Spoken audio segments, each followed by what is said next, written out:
তুলসীদাস কি বলছে জানেন?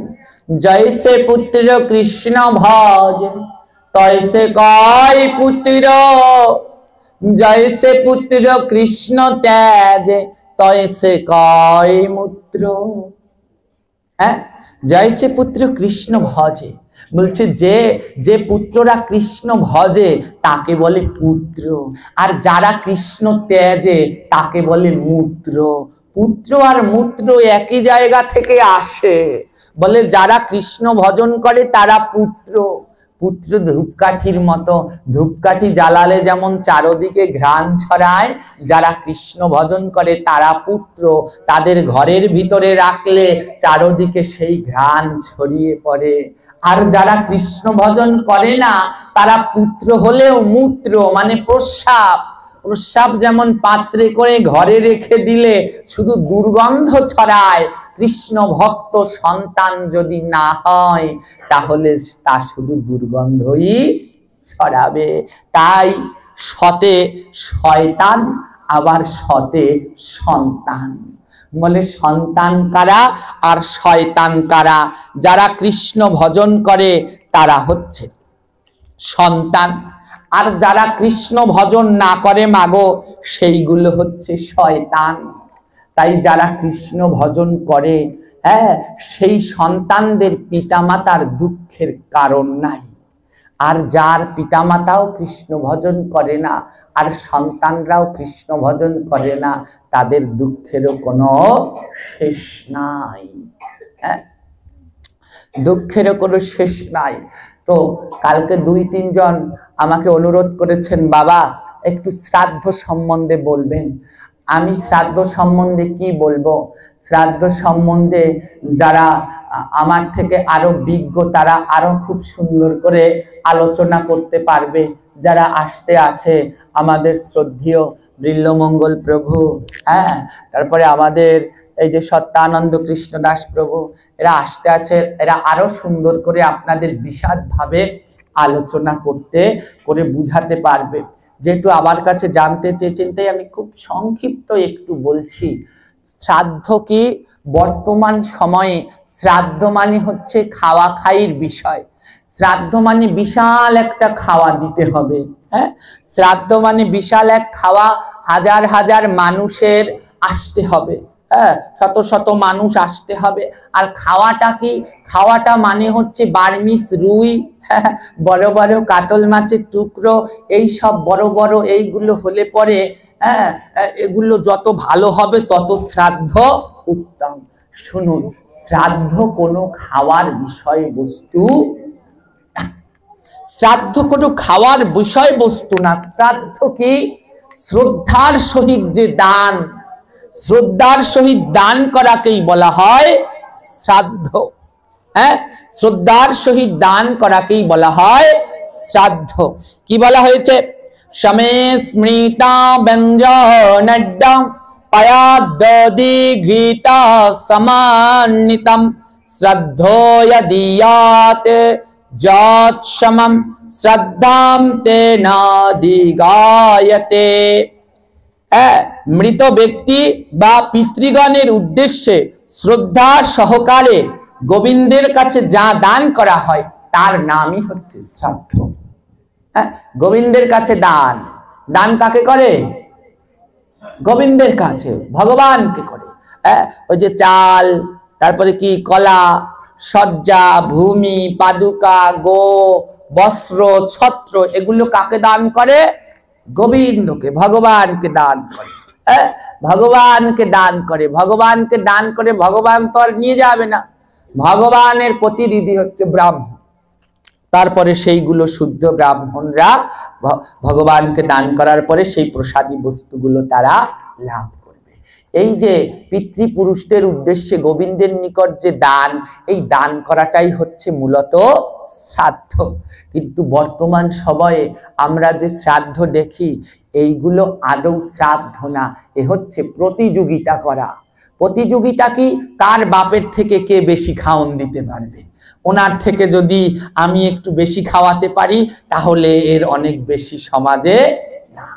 হ্যাঁ, শ্রাদ্ধে, শ্রাদ্ধে কি খাওয়ানো হয় শ্রাদ্ধে? আমরা সচরাচর দেখি আমাদের এই সব অঞ্চলে, বিভিন্ন অঞ্চলে বিভিন্ন, যেমন বিক্রমপুরের ওইদিকে যাবেন, ওইদিকে শ্রাদ্ধে কোনো মাছ ভাত কোনো কিছু নাই, ওইদিকে খাওয়ায় লুচি তরকারি, শুধু লুচি আর তরকারি, ঢাকা বিক্রমপুরের ওই দিকটায়। আমাদের এই দক্ষিণ অঞ্চলে শ্রাদ্ধ মানেই মাছ খাওয়াতে হবেই হবে, আমিষ লাগবেই লাগবে। শ্রাদ্ধে সবার প্রথমে যেটা বর্জন করতে হবে সেটা হচ্ছে আমিষ। শ্রাদ্ধে প্রথম যেটা নিষেধ সেটাই হচ্ছে আমিষ। কোথায় বলা আছে? শ্রীমদ্ ভাগবতমে। এই ভাগবত থেকেই বলছি। শ্রীমদ্ ভাগবতমের সপ্তম স্কন্ধের 15 অধ্যায়ের 5 নম্বর শ্লোকটি পাঠ করে দেখবেন। সেখানে নারদ কি বলছে যুধিষ্ঠির মহারাজকে।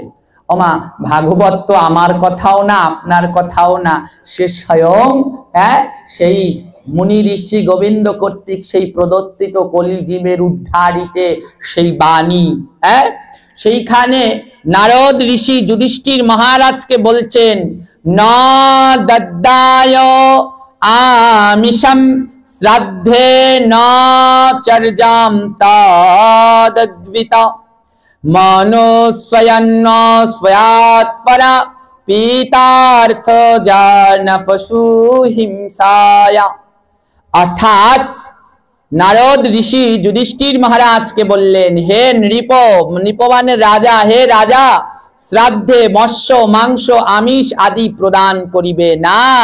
আমিষ আদি ভক্ষণ করিলে, পশু হিংসা করিলে হৃদয়ে কোনো সময় কৃষ্ণ ভক্তির উদয় হয় না। শ্রাদ্ধে খেতে যেতে নেই।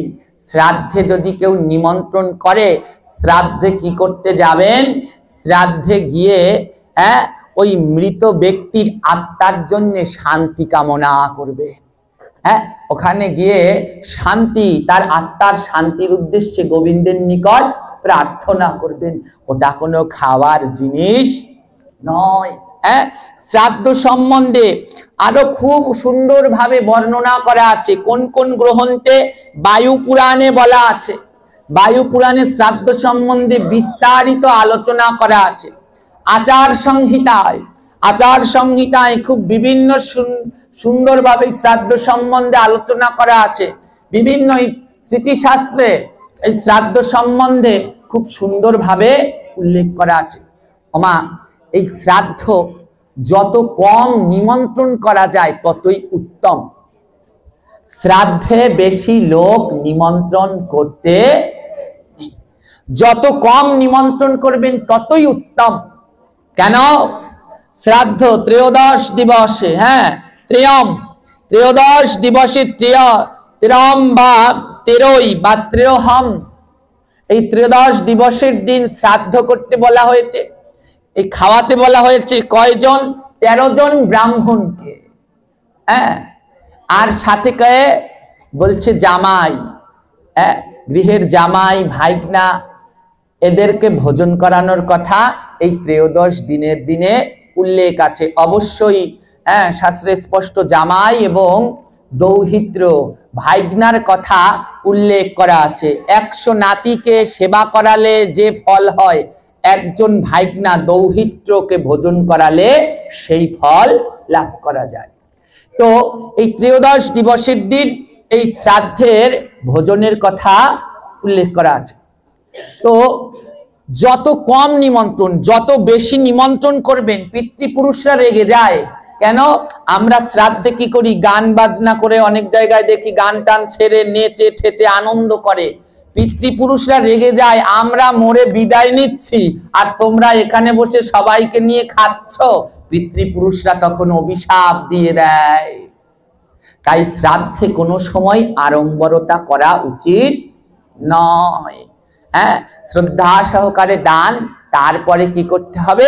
গোবিন্দের প্রসাদ অর্পণ। গোবিন্দের প্রসাদ।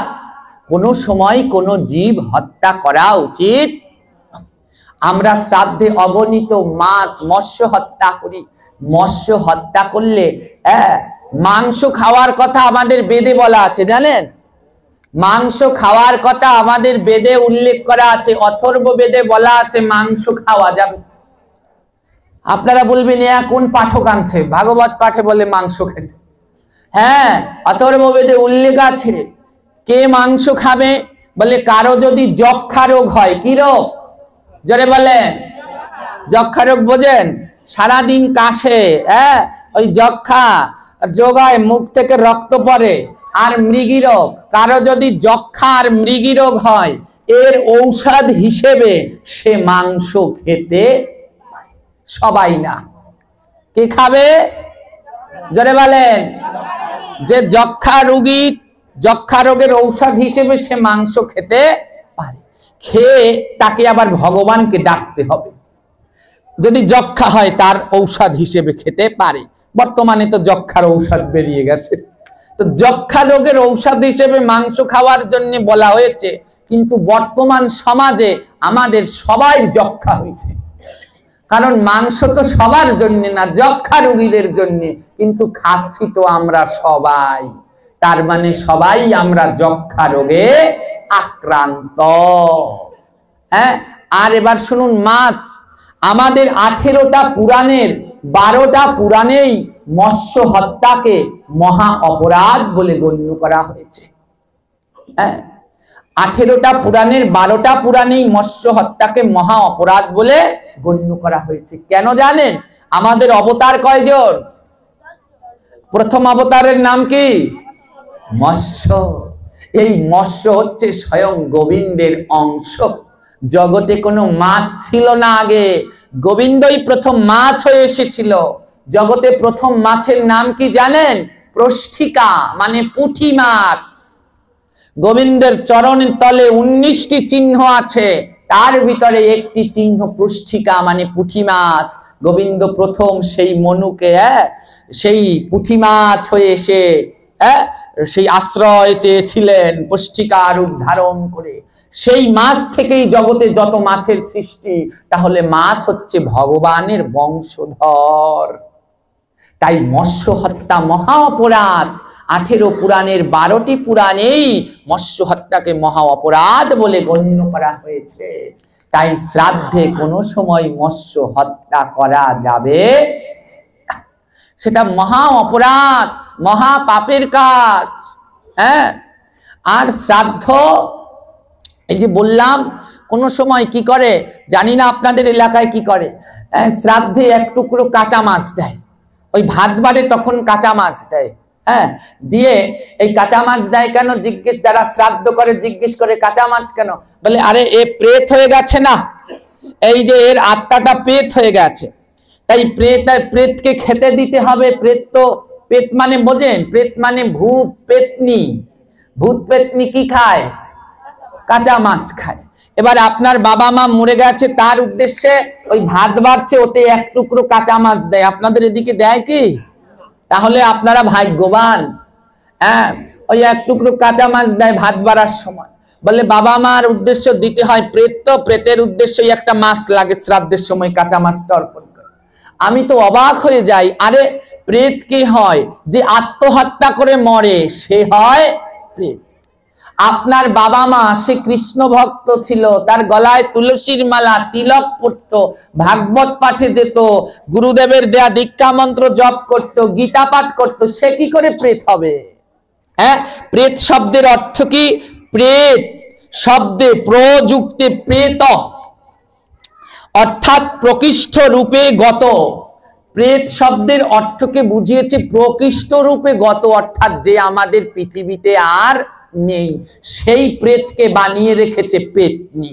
তাদের উদ্দেশ্যে দেয় মাছ। যদি বলা হয় এই শ্রাদ্ধে মাছ দিছো কেন? বলবে কি আমার বাপে মাছ খাইতো, তাই এখন কি নিরামিষ খাওয়াবো, তাই আমার বাপের শ্রাদ্ধে আমি আবার মাছই খাওয়াবো। শোনো, বাবা মা কি ভুল করে না? হ্যাঁ, আগের দিনে ছোট ছোট বাচ্চা যারা এই বৃদ্ধ মায়েরা আছেন, অনেকেই 7 বছরে বিয়ে দিয়েছে, 13 বছরে বিয়ে দিয়েছে, 14 বছরে বিয়ে দিয়েছে, দেছে না? দেয়নি? এখন কি দেয়? কারণ এখন বোঝে এই সময় বিবাহ দিলে মৃত্যু ঝুঁকি আছে। তাই আগের দিনে অনেক ভুল হতো, এই ভুলগুলো সংশোধন করতে আমাদেরকেই হবে। এবার আপনার বাবার গায়ে আগুন লেগেছে, 1 লিটার কেরোসিন তেল দেয়া হলো, 1 লিটার জল দেয়া হলো, আপনি কি দেবেন? জল দেবেন না কেরোসিন তেল দেবেন? জল। জল দেব কেন? জল দিলে আপনার বাবার দেহটার আগুনগুলো নিবে, তা শান্ত হবে। আর কেরোসিন তেল দিলে কি হবে? আরো দাউ দাউ করে। ওমা, তো কি করা হয়েছে? বলছে বাবা ভুল করেছে, অর্থাৎ তার গায়ে আগুন লেগেছে, সে মাছ খেয়েছে, জীবিত থাকতে সে মাছ খেয়েছে, তাই তার গায়ে ওই আগুন লেগেছে। বলছে এখন যদি মরার পরে আবার মাছ দাও, মানে ওই কেরোসিন তেল দাও, তাইলে আবার জ্বলবে। আর যদি 1 লিটার জল মানে গোবিন্দের প্রসাদ দাও, তাহলে তোমার বাবা বেঁচে থাকতে মাছ খেলেও ওই মৃত্যুর পরে শ্রাদ্ধের দিন যদি গোবিন্দের প্রসাদ দাও, সেই প্রসাদ পেয়ে তোমার বাবা গোবিন্দের গোলক বৃন্দাবনে চলে যাবে।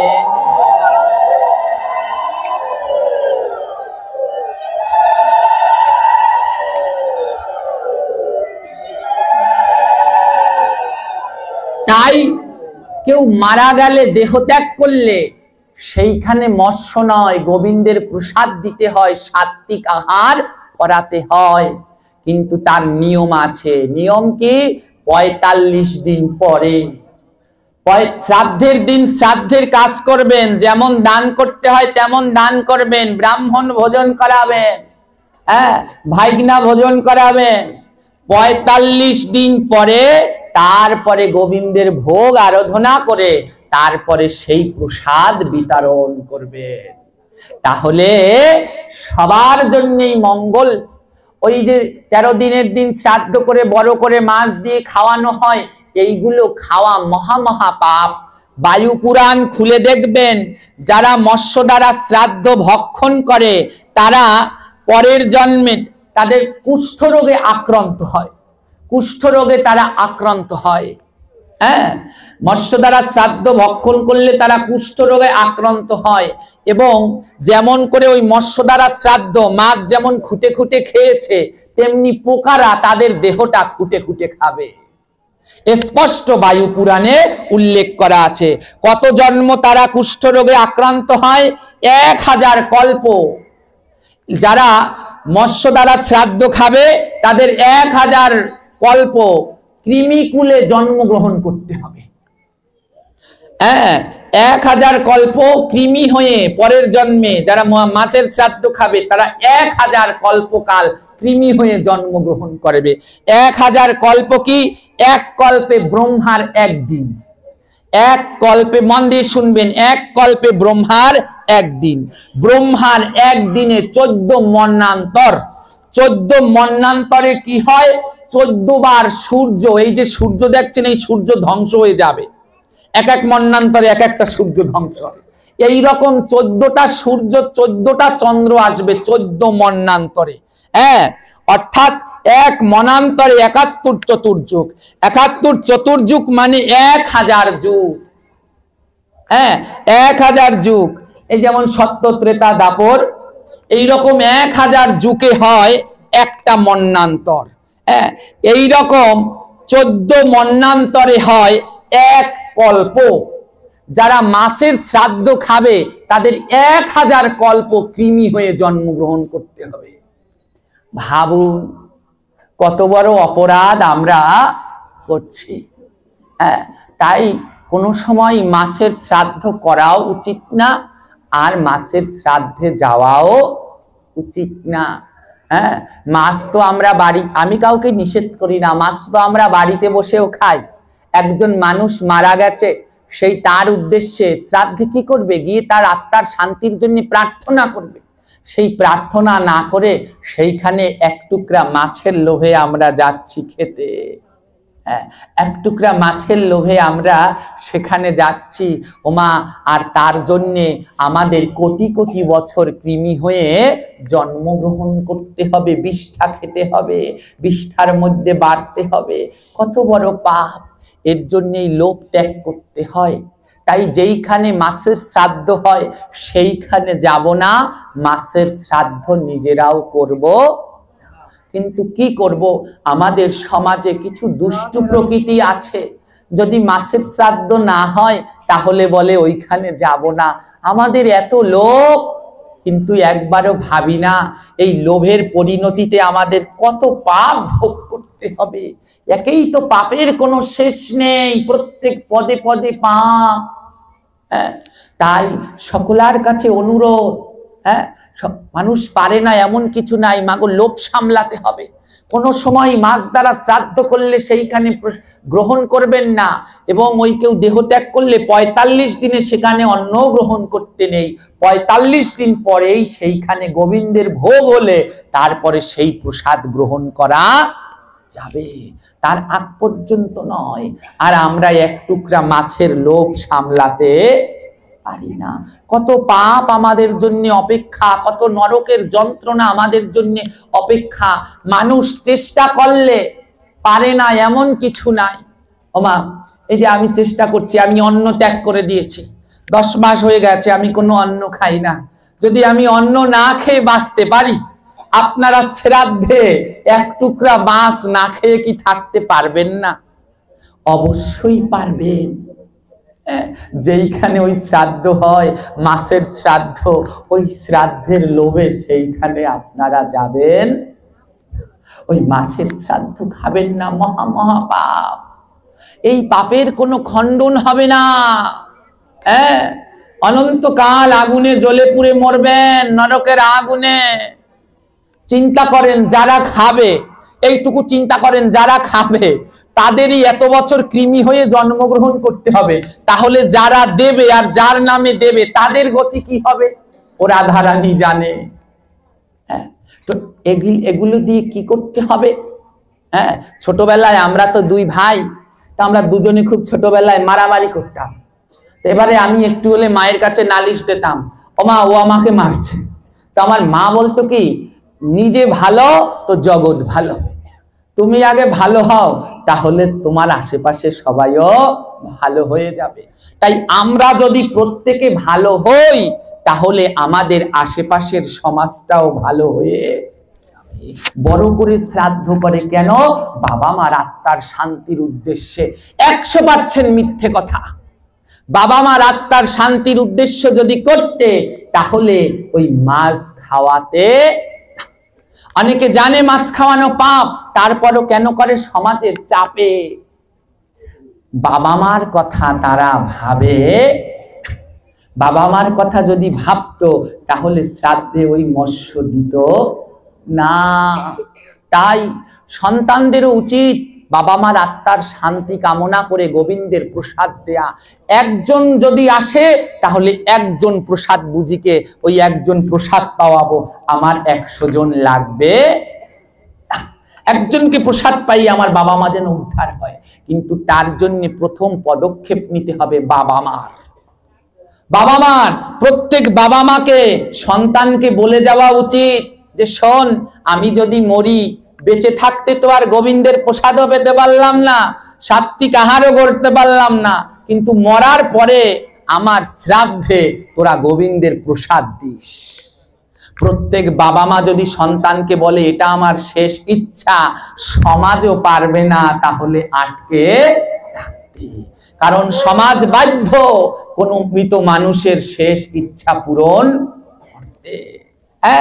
যদি তখন সন্তান বলে, এ সমাজের মানুষ, আমার বাবা মা বলে গেছে তাদের শেষ ইচ্ছা মরলে পরে যেন গোবিন্দের প্রসাদ দেয়া হয়, তখন আর কোনো বাধা থাকবে না। তাই নিজে যদি ভালো হই, তাহলে আশেপাশের সবাইকে ভালো করা সম্ভব। তাই মাগো, আপনারা যদি যে এই জীবনটা তো কাজে লাগলে না, এই কাজে ও কাজে বৃথায় চলে গেল, কিন্তু সন্তানদেরকে যদি বলে যান যে মরার পরে আমার নামে একটু গোবিন্দের প্রসাদ দিও, তাতে কোনো মাছ খাইও না। ওই প্রসাদের গুণে, ওই প্রসাদ খাওয়ার জন্য ভক্তরা আসে। ওমা, যেইখানে গোবিন্দের প্রসাদ হয় সেইখানে দেবাদিদেব মহাদেব চলে আসে। হ্যাঁ, প্রসাদ পেয়ে তারা প্রার্থনা করে, আজ যার উদ্দেশ্যে প্রসাদ পেলাম, হে প্রভু, তার সমস্ত অপরাধ ক্ষমা করে তাকে তোমার গোলকে বাস দাও। তাই প্রসাদ পেয়ে গোবিন্দের কাছে প্রার্থনা করে যেন গোলকে বাস হয়।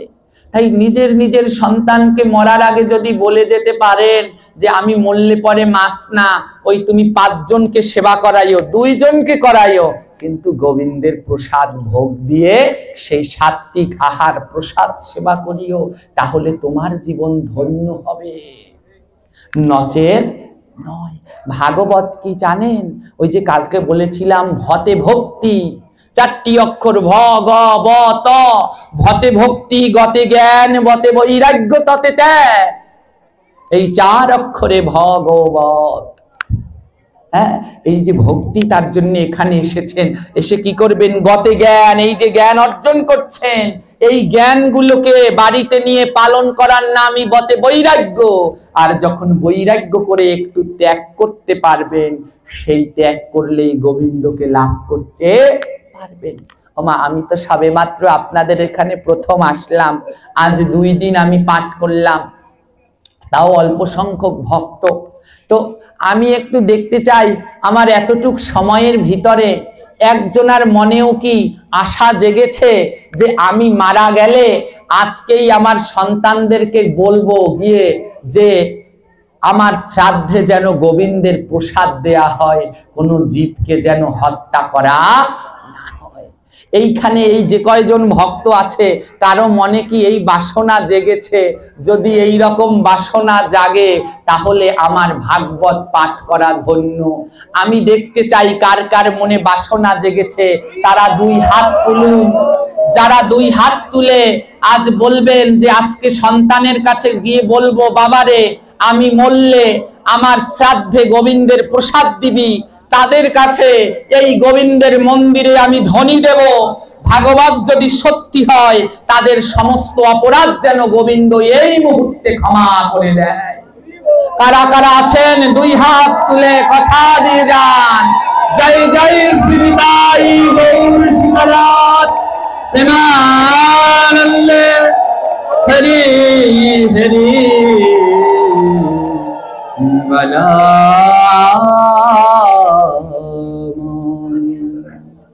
ওমা, বড় ধন্য হলাম, প্রায় সবাই 2 হাত তুলেছেন। এই যেই কয়জন 2 হাত তুলেছেন, এই কয়জন যদি আপনাদের সন্তানদেরকে দিয়ে গোবিন্দের প্রসাদের শ্রাদ্ধ করাতে পারেন, গোবিন্দের প্রসাদ দিয়ে শ্রাদ্ধ হবে, তাহলে দেখবেন তাদের গুণে ওই আশেপাশে আবার বদলে যাবে, আবার বদলে যাবে। সমাজটা পরিবর্তন করতে বেশি সময় লাগবে, কিন্তু আমাদের প্রত্যেকের জায়গায় শক্ত থাকতে হবে। জটিলা কুটিলা চেনেন? মায়েরা, জটিলা কুটিলার নাম শুনেছেন? কোন যুগে জন্মগ্রহণ করেছিল? হ্যাঁ, বলেন বলেন। দাপর যুগে। কোন যুগে? জটিলা কুটিলার কাজ ছিল কি? রাধারানীকে সারাদিন জ্বালাইত। কেন? রাধারানী কৃষ্ণ ভজন করত, আর রাধারানীকে কৃষ্ণ ভজনে বাধা দিত, তার নামই হচ্ছে জটিলা। আর অর্থাৎ কৃষ্ণ ভজনে যারা বাধা দেয় তাদের নামই হচ্ছে জটিলা আর কুটিলা। মায়েরা শান্ত হয়ে শুনুন, যারা কৃষ্ণ ভজনে বাধা দেয় তাদের নামই জটিলা, তাদের নামই। সবাই বলে জটিলা কুটিলা ছিল দাপর যুগে। দাপর যুগে জটিলা কুটিলা ছিল 2 জন, কিন্তু কলি যুগে জটিলা কুটিলা প্রত্যেক ঘরে ঘরে। আজকে এই যারা 2 হাত তুলেছেন যে আমাদের শ্রাদ্ধ যেন গোবিন্দের প্রসাদ দিয়ে হয়, কালকে সকাল বেলায় আপনারা জটিলা কুটিলার দর্শন পাবেন। সকাল বেলায় আপনাদেরকে বলবে, ও সুমনের মা, তুমি বলে ওই পাঠে গিয়া 2 হাত তুলিয়া কথা দেছো, তোমার শ্রাদ্ধে নিরামিষ খাওয়াইবে। জটিলা কুটিলারা আপনাকে বাধা দেওয়ার চেষ্টা করবে। ওই যারা কৃষ্ণ ভজনে বাধা দেয় ওরাই জটিলা, ওরাই কুটিলা। কালকে সকালেই কিন্তু বাবারা দোকানে আপনাদের নিয়ে সমালোচনা শুরু হয়ে যাবে। কি? অমুকের বাপ, তুমি বলে ওই মন্দিরে যাইয়া আতুস্কাইছো, তোমার শ্রাদ্ধে নিরামিষ হইবে, দেখ মুহানে। এই রকম জটিলা কুটিলায় কিন্তু আমাদের সমাজ ভরা। এদেরকে ভয় পেলে চলবে? তাহলে এদেরকে কি করবে? তাড়িয়ে দেবে? না, এদেরকে দেখলে পরে বেশি করে প্রণাম করবে। এদেরকে দেখলে পরে বেশি করে কি করবে? প্রণাম করবে, এত প্রণাম করবে যেন ওদের মাথাটাও তোমার প্রণাম দেখে একটু নত হয়। হ্যাঁ, হোমা জটিলা কুটিলা রাধারানীর কাছেই থাকতো।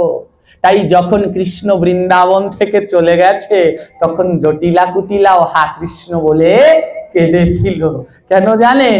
রাধারানীর মতো ভক্তের প্রভাবে জটিলা কুটিলার মনেও কৃষ্ণ ভক্তির উদয় হয়েছিল। তাই আমাদের সমাজেও অনেক জটিলা কুটিলা আছে, জগাই মাধাই আছে, তাদেরকে বাদ দেয়া যাবে না। তাদের কাছে বেশি বেশি প্রচার করতে হবে। তাই আজকে আপনারা যারা হাত তুলেছেন তাদের চরণে এই অধমের অনন্ত কোটি দণ্ডবত প্রণাম মাগো। আপনারা আজ সাহস করে 2 হাত তুলেছেন, ভয় নাই। এই যে 2 হাত তুলেছেন, আমার গোবিন্দ বলে যে আমার জন্য 1 হাত তোলে আমি তার জন্য গোলক বৃন্দাবন থেকে 1000 হাত নেমে আসি। আর যদি 2 হাত তোলে তার জন্য 2000 হাত নেমে আমি তাকে উদ্ধার করে আমার গোলক বৃন্দাবনে নিয়ে যাই।